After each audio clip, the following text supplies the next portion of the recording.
Hello everyone, welcome to my channel Tanuja Bai Studies. I am back with the new topic of chapter 15 Biodiversity and Conservation of class 12.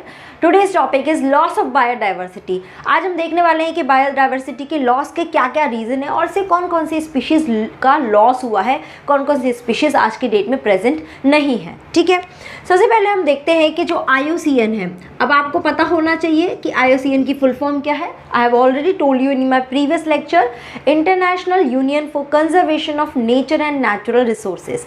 Okay, ये IUCN ने एक list जारी की, एक list बताया about the extent species या फिर कोई ऐसी स्पीशीज़ जो एक्सटेंट होने वाली है, उसको हम बोलते हैं that is called the red list. Okay, या इसको कई बार रेड बुक भी बोला जाता है, जिसमें बहुत सारी लिस्ट दी हुई है एनिमल्स की, उनको अलग अलग कैटेगरीज में रखा गया है।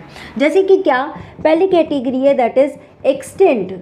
Okay, second is extinct in wild. See, ये कैटेगरीज का थोड़ा सा आपको डिफरेंस पता होना चाहिए, तो आपको इजीली सारी चीज़ें समझ में आएंगी। ओके, उसके बाद आ जाते हैं critically endangered. Okay, then endangered. उसके बाद आ जाते हैं vulnerable, threatened, okay, and then rare species। लेते हैं एक्सटेंट। एक्सटेंट मतलब क्या, ऐसी स्पीशीज जो आज की डेट में प्रेजेंट नहीं है, टोटली गायब हो चुकी है। जैसे कि फॉर एग्जांपल डायनासोर के गायब होने के पीछे बहुत सारी अलग अलग थियोरीज दी हुई थी कि क्लाइमेटिक कंडीशन कुछ इस तरह से हुई कि डायनासोर उस क्लाइमेट को बर्दाश्त नहीं कर पाए, they can not adapt in themselves in that environment, so they extinct. Second आ जाती है एक्सटेंट इन वाइल्ड। मतलब क्या, ऐसी स्पीशीज़ जो अभी नेचर कंडीशन में तो प्रेजेंट नहीं है, ठीक है, बाहर आपको कहीं नहीं मिलेगी, but they are preserve in the captive. Okay, ठीक है, कैप्टिव में इनको प्रिजर्व रखा गया है, those are called the extinct in wild. Third आ जाते हैं क्रिटिकली एंडेंजर्ड। एक्चुअली जैसे जैसे हम नीचे जा रहे हैं, इन स्पीशीज़ का ही छोटा छोटा एक एक लेवल कम होता जा रहा है, या आप ये चलो कि जैसे ऊपर जा रहे हैं एक एक लेवल बढ़ता जा रहा है। क्रिटिकली एंडेंजर्ड की ऐसी स्पीशीज़ जो अब एक्सटेंट होने वाली है, ठीक है, बस उनके बीच में एक ही स्टेप का डिफरेंस है और वो एक्सटेंट हो सकती है। देन एंडेंजर्ड विच आर अभी खतरे में है, बट फिर भी अभी तक तो हमें उन्हें बचाया जा सकता है, बट अगर और आगे हम गए तो वो टोटली गायब हो जाएंगी। वल्नरेबल जो रिस्क में है, दे आर एट रिस्क, ठीक है, कि ये स्पीशीज़ अभी रिस्क में है। थ्रेटेंड मतलब क्या, जिनको हम मार रहे हैं, ठीक है, जिनको हम मार रहे हैं, जिनका हम उनका शिकार कर रहे हैं, so they are killed, those are threatened species. And rare species मतलब क्या, ऐसी स्पीशीज जो सिर्फ और सिर्फ सम पर्टिकुलर एरियाज में ही मिलती है, ठीक है, कुछ पर्टिकुलर एरिया में ही मिलती है, जैसे कि फॉर एग्जाम्पल कंगारू। ठीक है, कंगारू कहाँ मिलता है, it is only found in Australia. Okay, तो इस वजह से हम इसको बोल सकते हैं कि रेयर स्पीशीज़ है। अब अगर ऑस्ट्रेलिया में जहाँ ये मिलते हैं वहाँ के एरिया समहाउ कुछ क्लाइमेटिक कंडीशन होने की वजह से डिस्टर्ब हो गया, तो वहाँ पे सारे कंगारू मर जाएंगे और उसके बाद ये डायरेक्टली किस में चला जाएगा, एक्सटिंक्ट में चला जाएगा। तो वो पर्टिकुलर एरिया में ही है, तो वो बहुत ज़्यादा वो भी खतरे में है, क्योंकि वो कहीं और नहीं मिल रही है। अगर एक एरिया अफेक्ट हुआ तो टोटल स्पीशीज़ ही अफेक्ट हो जाएगी। ठीक है, सो यहाँ पे देखो मैंने कुछ एग्जाम्पल्स लिखे हैं जो कुछ रिसेंट एक्सटेंशन हुए हैं, रिसेंट जो स्पीशीज़ जो हमारे अब नहीं मिलती है अर्थ पे। फर्स्ट इज़ डोडो, कहाँ पे थी, मॉरिशियस में, वहाँ पे एक्सटेंट। क्वेगा अफ्रीका से, थाइलस in Australia, Steller cow Russia, and there 3 species of tiger like Bali, Javan and Caspian. ये स्पीशीज़ आपको ध्यान रखने पड़ेंगे, बिकॉज नीट में क्वेश्चन डायरेक्ट इसके बेसिस पे बन सकता है। which one of the following is the extinct or recently extinct species। तो इस बेसिस पे क्वेश्चन बन सकता है, इसलिए you should aware about these all species। Clear है यहाँ तक? आगे चले। नाउ अब हम देख रहे हैं कि राइट नाउ जिस एरा में हम जी रहे हैं, ठीक है, जिस एरा में हम जी रहे हैं वहाँ पे एक्सटेंशन चल रहा है। This is the 6th extinction going on. Okay, हमारा जो एक्सटेंशन चल रहा है, मतलब हमारी जो स्पीशीज गायब हो रही है, that is the 6th extinction going on. इससे पहले there have been 5 episodes of extinction. Okay, 5 बार पहले एक्सटेंशन हो चुका है, और एक्सटेंशन भी कैसा हुआ है? मास एक्सटेंशन, मतलब क्या एक बड़े लेवल पे बहुत सारी स्पीशीज सडनली गायब हो गई। दैट इज द 5 एक्सटेंशन तो हो चुके हैं। Now this one 6th extension is going on. अब ये जो 6th एक्सटेंशन है ये पहले के 5 से बहुत ज़्यादा बड़े लेवल पे, because of our human activities. ठीक है, हमारी जो एक्टिविटीज़ है वो हमारे जो नेचर है उसको बहुत ज़्यादा नुकसान पहुंचा रही है। And because of this human activities there are many species who are in danger and they are मतलब they are just very close to extinction, जल्दी ही गायब हो सकती है। और ऐसी ह्यूमन एक्टिविटी जिससे ऐसा प्रॉब्लम क्रिएट हो सकता है उनको हम बोलते हैं एंथ्रोपोजेनिक एक्शन। ओके, ये हमने जब इवोल्यूशन पढ़ा है उसमें भी हमने इसकी बात करी है। ऐसे एक्शन, ऐसी ह्यूमन एक्टिविटीज़ जिससे सडनली या तो कोई रेजिस्टेंट वैरायटी पैदा हुए, कुछ डिफरेंट ही रिजल्ट निकल के आ रहा है। ठीक है, तो यहाँ पे ये एक्सटेंशन में भी रोल प्ले कर रहा है। So that is called the anthropogenic action. इसकी वजह से क्या होगा? मेनली तो हमारे नेचर को ही नुकसान होगा।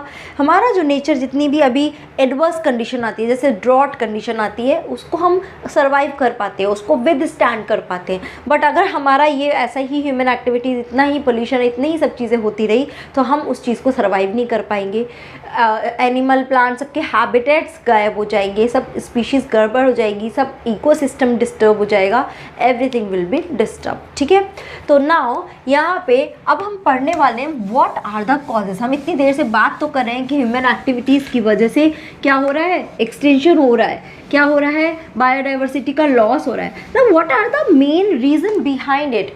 ऐसे कौन कौन से रीज़न है जिसकी वजह से बायोडाइवर्सिटी का लॉस हो रहा है? ठीक है, तो वो सारे reason, there are the 4 main causes, there are the 4 causes of loss of biodiversity. ठीक है, बायोडाइवर्सिटी की लॉस के लिए 4 रीज़न है, एंड उन सारे रीज़न को हम बोलते क्या हैं? They are called evil quartet. क्या बोलते हैं? Evil quartet. देखो नाम ऐसे ही ध्यान रखना, एविल क्वार्टेट क्या है? What are the 4 major evil quartet? तो यू शुड नो ये क्या है। These are the reason for the biodiversity loss. तो पहला आ जाता है that is habitat loss and fragmentation. Okay, क्या मतलब समझ रहे हो इससे?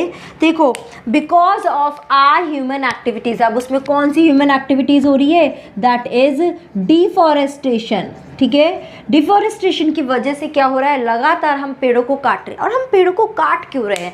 Because we need more land, our population is continuously increasing. हमें जीने के लिए, हमें अपने लिए लैंड चाहिए, हैबिटेट चाहिए।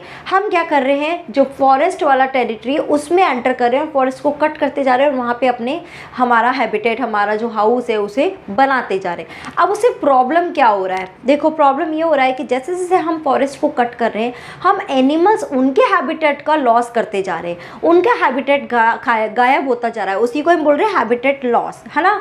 देखो, अब होता क्या ना, आपने बहुत बार न्यूज़ में सुना होगा, ऐसे आता है कि टाइगर जो है वो गांव वालों के विलेजेस में घुस गया और विलेजेस को मार डाला और ऐसे किया वैसे किया। तो ऐसा गलत है स्टेटमेंट। एक्चुअली टाइगर हमारे गांव विलेजेस में नहीं घुसा, हम उनकी टेरिटरी में घुसे हैं, बिकॉज हमने उनकी टेरिटरी को कट करके वहाँ पे अपना घर बना लिया है। And they are actually roaming in their own territory, वो अपनी टेरिटरी में ही है, बिकॉज हमने उनकी टेरिटरी में एंटर किया, तो that's why they are attacking on us. समझ में आ रही है बात?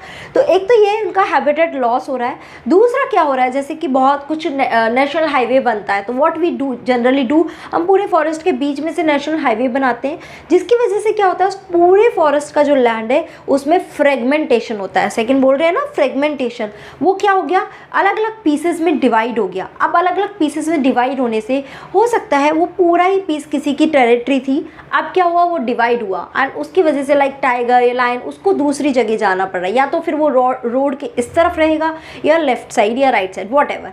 अब ना उस दूसरी टेरिटरी में जाएगा तो उसको बहुत सारी चीज़ें फेस करनी पड़ेगी, या हो सकता है बहुत सारी और नीचे नई नई चीज़ें फेस करनी पड़ेगी, नए नए उनको एनिमीज़ को फेस करना पड़ेगा। इन सब की वजह से क्या हो रहा है, ओवरऑल प्लांट और एनिमल उनकी डाइवर्सिटी कम होती जा रही है, वो मरते जा रहे हैं because of these activities. Clear है ये चीज़, ठीक है। नाउ सेकेंड रीज़न आ जाते हैं, दैट इज़ व्हाट, क्या आ जाता है, that is over exploitation. Over exploitation, ठीक है।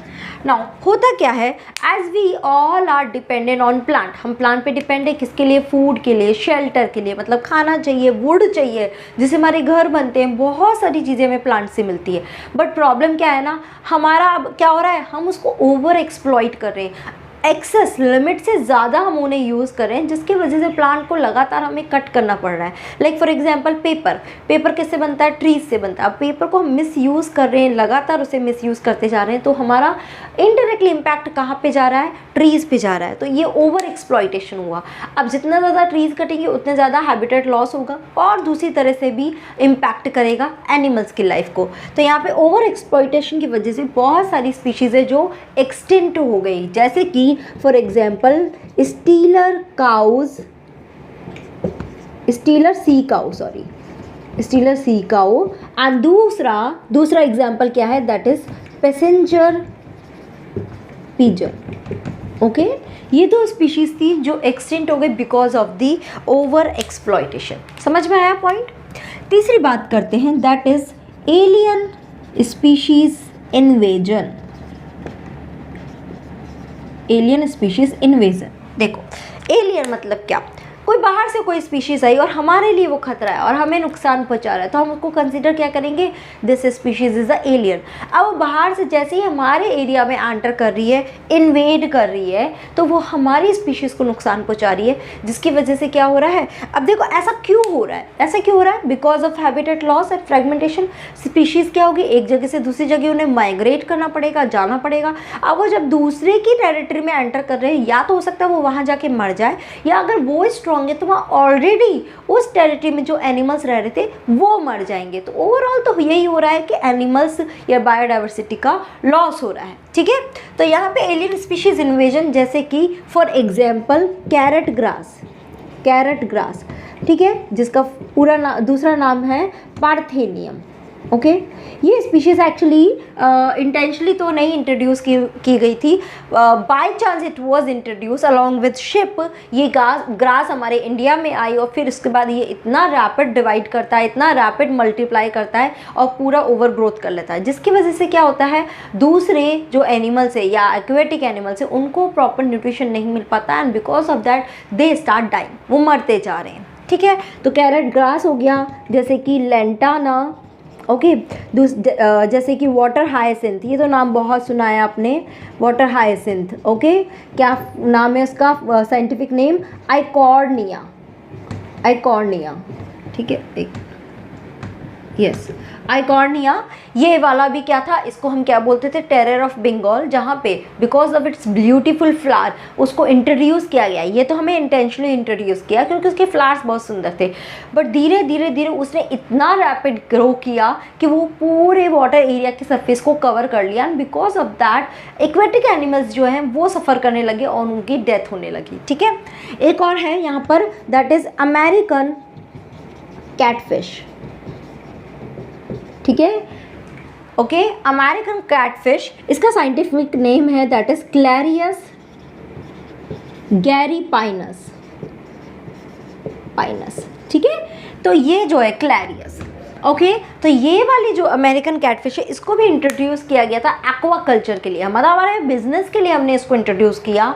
बट ये जो हमारी लोकल कैटफिश है, इंडिजिनस कैटफिश है जो हमारे रिवर में है, उनके लिए थ्रेट बनती जा रही है। अब वो धीरे धीरे इनकी वजह से मरते जा रहे हैं, बिकॉज ये हो सकता है उससे ज़्यादा फिट है, उससे ज़्यादा स्ट्रॉन्ग है। ठीक है, तो these are the example of alien species invasion. And चौथा आ जाता है that is coextinction. Okay, coextinction इसका मतलब क्या, इसको आप समझ सकते हो एक दूसरे नाम से, दैट इज़ म्यूचुअलिज्म, जिसको हम ऑलरेडी पढ़ चुके हैं। मतलब क्या, दो एनिमल एक दूसरे के साथ पार्टनरशिप में रहती है, एक दूसरे को बेनिफिट करती है और आराम से सर्वाइव करती है। अब क्या होगा, किसी तरह से मान लो एक स्पीशीज़ मर गई तो दूसरी स्पीशीज़ उस पर डिपेंड है, दोनों एक दूसरे पे डिपेंडेंट है, तो उस दूसरी स्पीशीज़ भी मर जाएगी क्योंकि वो सर्वाइव नहीं कर पाएगी, क्योंकि उसको जो चीज़ की ज़रूरत थी वो तो पहली स्पीशीज़ बना कर देती थी, बट पहली स्पीशीज़ तो क्या हो गया, मर गई। दैट इज़ कॉल्ड को एक्सटेंशन। के एक का एक्सटेंशन हुआ तो उस पर जो डिपेंडेंट है वो भी एक्सटेंट हो जाएगा। जैसे कोई होस्ट एंड पैरासाइट रिलेशन है, अगर होस्ट एक्सटेंट हो गया तो पैरासाइट अपने आप ही मर जाएगा। ठीक है, क्योंकि उसको उससे न्यूट्रिशन जो मिल रहा था वो नहीं मिल रहा है। जैसे कि आप एग्जाम्पल ले सकते हो फिग एंड मॉथ का। आपको मालूम है फिग एंड मॉथ का क्या रिलेशन है, कि फिग जो प्लांट है वो उसके ब्यूटीफुल अट्रैक्टिव फ्लावर्स, मॉथ उसके पास आता है। ठीक है, अब मॉथ वहाँ पे एग भी ले आउट करता है, उसमें स्यूडो कॉपुलेशन के लिए भी आता है, बट बदले में फिग के लिए क्या कर रहा है, पॉलिनेशन का काम कर रहा है, उसके लिए पॉलिनेटिंग एजेंट बन रहा है। तो दोनों एक दूसरे को बेनिफिट पहुंचा रहे हैं। अगर एक भी स्पीशीज का लॉस हुआ तो दूसरा भी लॉस हो जाएगा। ठीक है, दोनों, this is called the coextinction. So did you get, these are the 4 major point which are responsible for the loss of biodiversity, और you can say evil quartet, habit loss and fragmentation, over exploitation, alien species invasion and coextinction. मुझे लगता है ये समझ में आया होगा अभी कि लॉस ऑफ बायोडाइवर्सिटी का मतलब क्या है। अब देखो इतना तो हमने प्रॉब्लम को काउंट कर लिया, अब नेक्स्ट हमें इसका सोल्यूशन की बात करनी है कि कैसे हम बायोडाइवर्सिटी को कंजर्व कर सकते हैं, कैसे उनको बचा के रख सकते हैं। ठीक है, ऐसा क्या है बायोडाइवर्सिटी से हमें क्या मिल रहा है जिसकी वजह से हमें उनके कंजर्व करने की ज़रूरत भी है। ठीक है, that we will take up in the next lecture. Till then if you have any doubt please let me know through comment section. Thank you so much guys for watching this video. Stay motivated and keep doing study. Have a nice day. Bye bye. Take care.